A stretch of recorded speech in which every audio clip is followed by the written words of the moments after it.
Epektibo ang pagdumala sa Provincial Environment and Natural Resources Office sulod sa mga katuigan nga si Governor Bambi Imano ang nahimong amahan sa lalawigan sa Misamis Oriental.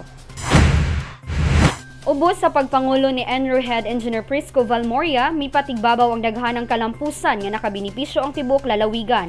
Gani usa na niini ang hinguhaan sa income sa maong buhatan tungod sa padayon nga pagtaas sa kinitaan gikan sa mining og quarry permits. Matud ni Engineer Valmoria atol sa radio program nga Lambo Miss Or niadtong Agosto 11, 2021 nga ang nag-unang rason gumikan sa kalampusan niini mao ang build nga proyekto sa nasyonal.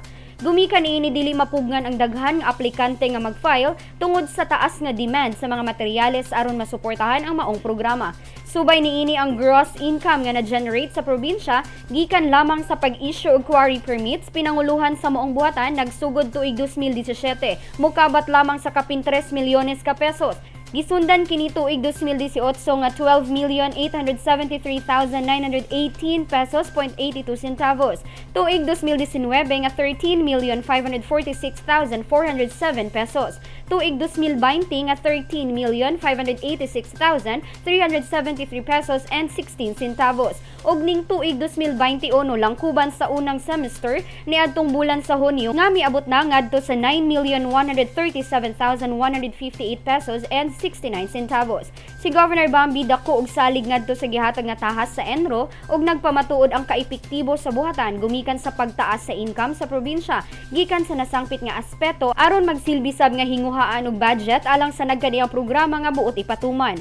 Kung hisgutanan sa natad sa kinaiyahan gisigurodaan sa gobernador nga mahatagan og igong suporta ang mga misamisnon ug walay mapihig kanila sa haruhay nga pamuyo. Ning panahon sa pandemya nga lisod ang kapangitaan, walay huno ang kagamahan ng probinsya nga matubag ang mga nag-unang panginahanglan. Gani buot ni Governor Bambi nga mahatagan sa patas nga pagtagad ang tanan nga walay pagpili sa bulok o kolor sa politika, hisubay sa tinud-anay nga panerbisyo. Kauban si Mark Anthony Pareha sa kamera. Ako si Lambo Regian Amor My Guy. Alang sa limpi ug mataro nga panggobyerno, padayon Pilipino.